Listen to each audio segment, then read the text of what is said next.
Today we will start geometric progression. What is geometric progression? Geometric progression हम लोगों ने arithmetic progression AP पढ़ा है, आज हम लोगों को ज्योमेट्रिक प्रोग्रेशन जीपी पढ़ना है। अर्थमेटिक प्रोग्रेशन में क्या होता है, किसी 2, 2, 4, 6, 8 डैश डैश डैश, ये हमने एक सीक्वेंस लिखा हुआ है। इसमें क्या होता है, दो कॉन्टिन्यूअस टर्म का डिफरेंस सेम होता है। 4 - 2 = 2, 6 - 4 = 2, 8 - 6 = 2। तो ऐसे प्रोग्रेशन को हम लोग, ऐसे सीक्वेंस को हम लोग कहते हैं कि ये अर्थमेटिक प्रोग्रेशन में है, एपी में है।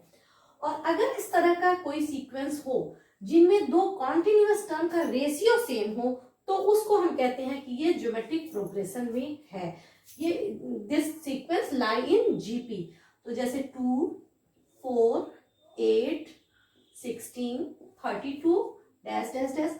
अब यहाँ आप देखिए, हम लोग जैसे जो एपी में हम लोगों ने पढ़ा है, सेम टर्म्स यहाँ भी यूज होगा। फर्स्ट टर्म है, इनके बीच के रेशियो को हम लोग कॉमन रेशियो कहते हैं। अब आप देखो, second term upon first term is equal to 2, third term upon second term is equal to also 2, 16/8 is equal to also 2। तो जो कॉन्टिन्यूअस के दो टर्म्स है उनके बीच का रेशियो सेम है, इसका मतलब ये क्या है, ये जीपी में है इनको। और इस रेशियो को हम लोग कॉमन रेशियो, इसको कॉमन रेशियो से रिप्रेजेंट करते हैं। शॉर्ट फॉर्म में CR लिखते हैं और सिंबल इसका हम लोग स्मॉल r यूज करते हैं। फर्स्ट टर्म को जैसे हम लोगों ने एपी में A से यूज किया था, यहाँ भी A1 से या A से यूज करेंगे, कॉमन रेशियो को R से यूज करेंगे। तो ये आपको एपी और जीपी में डिफरेंस समझ में आ गया होगा। एपी में क्या होता है, दो कॉन्टिन्यूअस टर्म का डिफरेंस सेम है, और इसमें क्या होता है, दो कॉन्टिन्यूअस टर्म का रेशियो सेम होता है, तो उसको हम कहते हैं कि ये जीपी में है। तो अब हम लोगों को जीपी का nth टर्म, कॉमन टर्म हम कैसे कैलकुलेट करते हैं, कोई भी टर्म्स जीपी में हम कैसे कैलकुलेट करेंगे, सम ऑफ n टर्म्स हम कैसे कैलकुलेट करेंगे, जो फॉर्मूला है जनरल टर्म का फॉर्मूला और सम का फॉर्मूला हम लोग अब आगे स्टडी करेंगे। Now consider a general GP.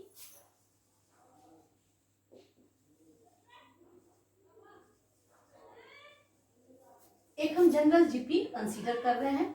तो जनरल जीपी कंसीडर करने के लिए हमने फर्स्ट टर्म ए ले लिया। नेक्स्ट हमको टर्म कैसे मिलेगा, इसमें किसी एक पर्टिकुलर नंबर से मल्टीप्लाई कर दिया तो हमको नेक्स्ट टर्म मिल जाएगा AR। इस R से हम फिर मल्टीप्लाई कर देंगे AR², AR³। अब आप देखिए, जो भी हमको जीपी मिल रही है, ये जो हमको सीक्वेंस मिल रहा है वो जीपी में है। AR/A is equal to R, AR²/AR is equal to R, this upon this is also R। तो इनमें कॉमन रेशियो क्या हो गया, अब हम यहाँ लिख लेंगे कॉमन रेशियो। हमने क्या कंसीडर किया है, R कंसीडर किया है। First term is equal to हमने A कंसीडर किया है, एक एपी लिया। अब इस एपी का nth टर्म क्या होगा, अब nth टर्म हम कैसे कैलकुलेट करेंगे, इसके लिए देखिए, A1 की वैल्यू A है, A2 की वैल्यू AR है, A3 थर्ड टर्म AR² है, फोर्थ टर्म हमने लिखा है AR³ है। इसका मतलब यहाँ पर हम AR पर पावर 0 लिख सकते हैं। जब सेकेंड टर्म है तो R पर पावर 1 है, थर्ड टर्म है तो R पर पावर 2 है। इसका मतलब अगर हम A10 लिखते हैं तो AR पर पावर 9 होगा। और इसी बेसिस पर जब हम nth टर्म लिखेंगे तो ये हो जाएगा AR⁻n-1। और यहां से ये जनरल टर्म का formula AN is equal to हो जाता है AR⁻n-1। This is the nth term of GP. तो इस तरीके से हम nth टर्म कैलकुलेट कर लेते हैं। अगर आपसे A25 पूछ दिया तो क्लियर है, AR⁻24 ये हो जाएगा हमारा वैल्यू। तो आप इसको नोट कर लीजिए। Now we will find formula for sum of n terms of a GP। हम GP के n टर्म्स के सम का फॉर्मूला कैलकुलेट करेंगे। तो एक GP हम कंसीडर करते हैं, जो अभी हम लोगों ने GP लिया था वही GP लेंगे। First term A, second term AR, third term AR²। और अब हम लोगों ने nth टर्म पढ़ लिया है तो AR⁻n-1, और इसको हम SN से रिप्रेजेंट कर दे रहे हैं। हमको इसी को फॉर्मूला के फॉर्म में कन्वर्ट करना है। ये तो एक जनरल जीपी हमने लिया और इसका सम हमने SN सपोज कर लिया। अब इसका सम कैलकुलेट करने के लिए ये टोटल कितने टर्म्स है, टोटल n टर्म्स है, first, second, third, fourth, nth term. हम इस जीपी में इसको हमने इक्वेशन नंबर 1 सपोज कर लिया और 1 में हम r से मल्टीप्लाई करेंगे, तो r Sn की वैल्यू क्या हो जाएगी, इसमें हम r से मल्टीप्लाई करेंगे तो ये हो जाएगा AR, हमने यहां लिख दिया AR प्लस AR स्क्वायर।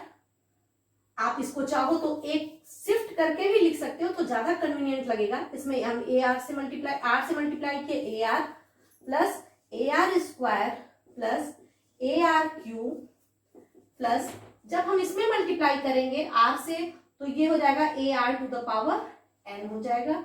इसको हम और इधर लिखेंगे AR to the power n minus 1 plus AR to the power n, ये हमने लिख दिया। अब ये देखिए टोटल ये भी n टर्म्स हैं, इसमें हमने मल्टीप्लाई करके यहाँ लिखा, इसमें मल्टीप्लाई करके यहाँ लिखा, इसमें करके यहाँ लिखा और इसमें करके हमने यहाँ लिखा, तो ये टोटल n टर्म्स हैं। अब हम दोनों को इक्वेशन 1 में से इक्वेशन 2 को सब्ट्रैक्ट कर देंगे।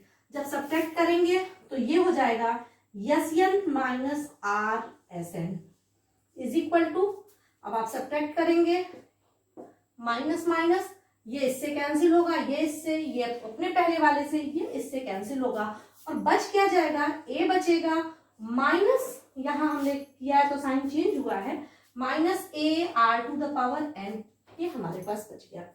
अब हम यहाँ से Sn को कॉमन लेंगे तो हो जाएगा 1 minus R is equal to, a common ले लीजिए 1 minus R to the power n, Sn is equal to हो जाएगा a 1 minus R to the power n upon 1 minus are.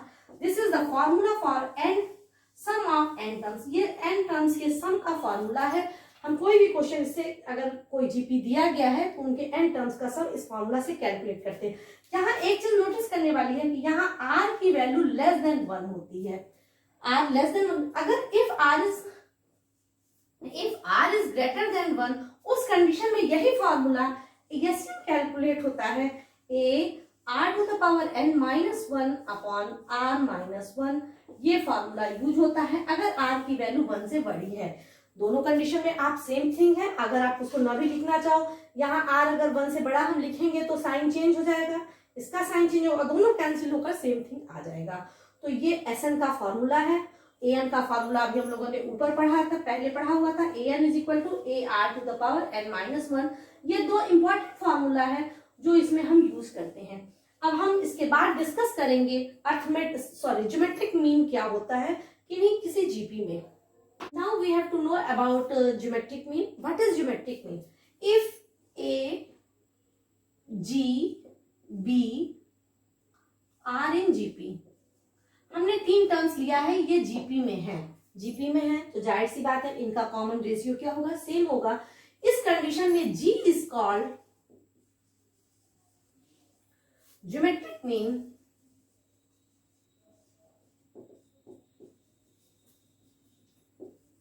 Between A and B। G को हम A और B के बीच का ज्योमेट्रिक मीन कहते हैं। और कैलकुलेट कैसे करते हैं, देखिए, since A, G, B are in GP, therefore G upon A is equal to B upon G, ये होगा, कॉमन रेशियो सेम होगा, तभी ये तीनों टर्म्स जीपी में है। क्रॉस मल्टीप्लाई करेंगे तो G square is equal to AB हो जाएगा और G इज इक्वल टू यहाँ से क्या आ जाएगा, अंडर रूट AB। तो किन्हीं दो नंबर्स के बीच का geometric mean under root AB से कैलकुलेट होता है। जैसे हमने कह दिया 2 और 8 के बीच का ज्योमेट्रिक मीन निकालिए, 2 8 के बीच में ज्योमेट्रिक मीन G है तो G is equal to under root 2 into 8 that is 4, ये हो जाएगा ज्योमेट्रिक मीन। तो ये ज्योमेट्रिक मीन कैलकुलेट करने का तरीका है। अब हम इसी ज्योमेट्रिक मीन को अगर ये तो हमने 3 टर्म्स लिया और 3 में हमने दिखाया कि ये जी ज्योमेट्रिक मीन है, लेकिन कोई ये जरूरी नहीं है कि एक ही ज्योमेट्रिक मीन लाइन का। अगर मान लीजिए हमने कोई एक जनरल जीपी कंसीडर किया, A, G1, G2, Gn, B are in GP, ये जीपी में है, ये हमने सपोज कर लिया। इसका मतलब A और B के बीच में n ज्योमेट्रिक मीन यहाँ पर लाई कर रहे हैं। तो ऐसा नहीं है कि एक ही ज्योमेट्रिक मीन है, कि नहीं, दो, अगर कोई सीक्वेंस AP GP में है तो उनके बीच में, जैसे हम लोगों ने AP में पढ़ा था कि अगर A और B के बीच में n टर्म्स हैं तो उन n को हम n अरिथमेटिक मीन्स कहते हैं। वैसे ही A और B के बीच में यहाँ n ज्योमेट्रिक मीन लाई करते हैं और हम इन एन ज्योमेट्रिक मीन्स को कैसे कैलकुलेट करेंगे, तो एन ज्योमेट्रिक मीन्स को कैलकुलेट करने का तरीका, अगर हमें कॉमन रेशियो पता चल गया तो हम G1 कैलकुलेट कर सकते हैं, G2 कैलकुलेट कर सकते हैं एंड Gn कैलकुलेट कर सकते हैं। तो कॉमन रेशियो कैसे निकलेगा, कॉमन रेशियो निकालने के लिए नंबर ऑफ टर्म्स यहाँ क्या हो गए, नंबर ऑफ टर्म्स पहले आप कैलकुलेट कीजिए। तो ये टोटल n टर्म्स है और एक और दो इधर है, इसका मतलब n+2 टर्म्स है, means b is the last n+2 term. तो b इज इक्वल टू क्या हो जाएगा, a r to the power, r हम इसको कैलकुलेट कर ले रहे हैं, इसका r कॉमन रेशियो r ले लिया, r to the power n-1 मतलब n+1 हो जाएगा, n+2 -1 लिख दीजिए, -1, therefore a r to the power n+1। यहां से r की वैल्यू क्या कैलकुलेट होगी, this implies that r to the power n+1 is equal to b by a, implies that r is equal to b by a to the power n+1। अब ये r calculate हो गया, तो अब आपको G1, G2, G3 जो भी निकालना है, G1 is equal to a into r होता है, तो a into b by a to the power n+1, और हम इस तरीके से इसको कैलकुलेट करके सभी टर्म्स को कैलकुलेट किया जा सकता है। तो किसी एपी, किसी जीपी में जितने भी ज्योमेट्रिक मीन एग्जिस्ट करते हो, उन सभी को हम पहले कॉमन रेशियो कैलकुलेट करेंगे। और कॉमन रेशियो कैलकुलेट करने का क्या तरीका है, तो कॉमन रेशियो कैलकुलेट करने के लिए पहले हमें nth टर्म के फॉर्मूला से रेशियो को, सीआर को कैलकुलेट करना है, और जहां सीआर कैलकुलेट हुआ तो हम कोई भी टर्म्स कैलकुलेट कर सकते हैं। Now we will discuss relationship between AM and GM। हम अर्थमेटिक मीन और ज्योमेट्रिक मीन के बीच के रिलेशन को डिस्कस करेंगे। अब इसके लिए हम सपोज कर लिया, let A and G be arithmetic mean and geometric mean between two positive real numbers